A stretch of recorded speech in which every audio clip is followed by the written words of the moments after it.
Si Udin pengembala biri-birinya banyak betina. Perkenalkan, saya Musfa Umri dari Universitas Pertamina. Assalamualaikum warahmatullahi wabarakatuh. Hadirin sekalian, pada kesempatan kali ini saya akan mempresentasikan tentang banjir bandang. Pada kesempatan kali ini saya akan mempresentasikan beberapa outline. Yang pertama, pengertian banjir bandang itu sendiri. Yang kedua, penyebab banjir bandang. Yang ketiga, dampak banjir bandang. Dan yang keempat, mitigasi banjir bandang.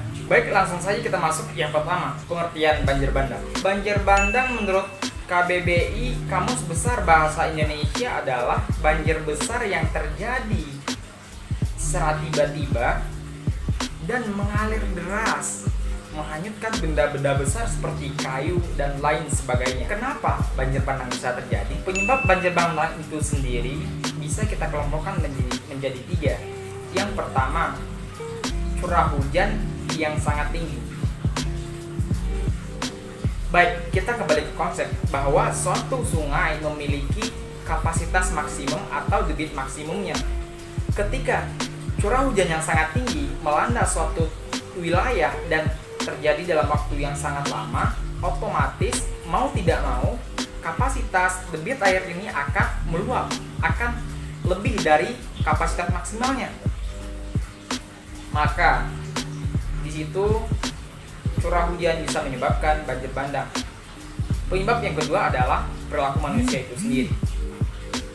Perilaku manusia di sini saya membagi menjadi dua. Yang pertama adalah menebang pohon secara liar, dan yang kedua adalah membuang sampah sembarangan. Menebang pohon secara liar akan mengakibatkan berkurangnya daerah resapan di bagian hulu. Ketika hutan sudah menjadi gundul, pohon-pohon sudah ditebang, otomatis daerah resapan menjadi berkurang. Ketika hujan datang, maka terjadi penjenuhan oleh tanah yang tidak bisa lagi menampung air hujan itu. Maka terjadi air hujan itu akan terus mengalir ke hulu sungai, ke hilir sungai. Yang kedua adalah membuang sampah sembarangan. Membuang sampah sembarangan di sini dalam arti kata ketika masyarakat membuang sampah ke sungai, lambat laun sampah tersebut akan mengendap di dasar sungai. Artinya apa? Artinya terjadi pendangkalan sungai oleh sampah itu sendiri. Maka ketika terjadi debit air melimpah, otomatis air tadi akan meluap dari batas biasanya. Dan yang ketiga adalah topografi. Topografi di sini adalah kemiringan lereng, yaitu faktornya bisa menyebabkan kecepatan aliran bertambah cepat. Apabila suatu lereng bertambah curam, maka kecepatan air akan mengalir cepat. Tapi kalau lantai tidak terlalu cepat. Mekanisme banjir bandang saya bisa menyampaikan adalah yang pertama, ketika hujan yang sangat lebat terjadi pada suatu wilayah dan dalam waktu yang sangat lama terjadi, maka apabila suatu wilayah tersebut, hulu tersebut memiliki pepohonan yang sudah ditebang oleh masyarakat, daerah resapan air berkurang, air tersebut akan mengalir deras ke bawah. Apabila dengan topografi yang sangat curam, ditambah lagi dengan sampah yang sudah mengisi semua dasar sungai, dan air tersebut akan mengenang di suatu wilayah dulu, dan apabila tiba titik maksimumnya maka akan meluap. Maka dengan aliran yang sangat cepat, aliran yang sangat deras, menghanyutkan pohon-pohon yang dilewatinya, membawa batu-batu besar, maka terjadilah banjir bandang itu sendiri, akan merusak semua yang dilewatinya.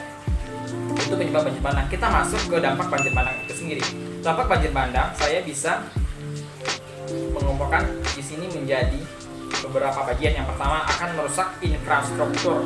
Itu tentunya bisa merusak infrastruktur. Kenapa? Karena semua yang dilewati seperti jalan, jembatan, dan rumah warga akan rusak. Yang kedua adalah persediaan air berkurang. Ya, tentu saja berkurang karena mungkin sumur telah diisi oleh air banjir bandang yang kotor sebagai lainnya, makanya persediaan air juga berkurang. Yang ketiga adalah penyakit. penyakit dengan sendirinya akan bertambah banyak berdatangan ketika banjir bandang terjadi. Rumah kotor sudah banjir bandang terjadi, lumpur-lumpur bertebaran. Dan yang keempat itu adalah pertanian warga itu terkena dampaknya oleh banjir bandang itu sendiri. Persawahan akan kena dampak banjir bandang, sayur-sayuran warga terkena banjir bandang, akibatnya pertanian pun menjadi lumpuh. Dan terakhir adalah ekonomi. Ya, ekonomi dampak yang signifikan sekali. Semua warga tidak bisa bekerja, semua lahan pertanian hancur, warga pun tidak bisa beraktivitas secara normal. Seperti saat ini, seperti bisa kita katakan seperti corona lah misalnya. Semuanya menjadi lumpuh total. Baik, sekarang kita masuk ke bagian terakhir, mitigasi bencana. Mitigasi bencana adalah pencegahan yang kita lakukan untuk mengurangi dampak dari banjir bandang itu sendiri atau mencegah banjir bandang itu sendiri. Mitigasi yang bisa kita lakukan adalah pertama reboisasi.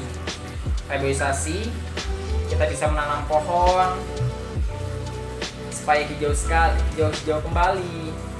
Pohon yang telah ditebang ditanam kembali akibat sehingga nantinya bisa terus menjauhkan tempat tidak. Yang keempat itu adalah selanjutnya yaitu membuat tanggul banjir, membuat tidak membuang sampah sembarangan, dan yang terakhir adalah membuat saluran air. Baik, hadirin sekalian, sekian dapat saya sampaikan pada kesempatan kali ini. Mohon maaf atas segala kesalahan dan kekurangannya pada kesempatan kali ini, karena sebetulnya saya dan kita semua sama-sama belajar. Saya akhiri dengan sebuah pantun. Indonesia kini sedang diserang, dunia kini sedang diserang oleh virus corona. Marilah kita, sebelum banjir bandang menyerang, mari kita lakukan mitigasi bencana. Assalamualaikum warahmatullahi wabarakatuh.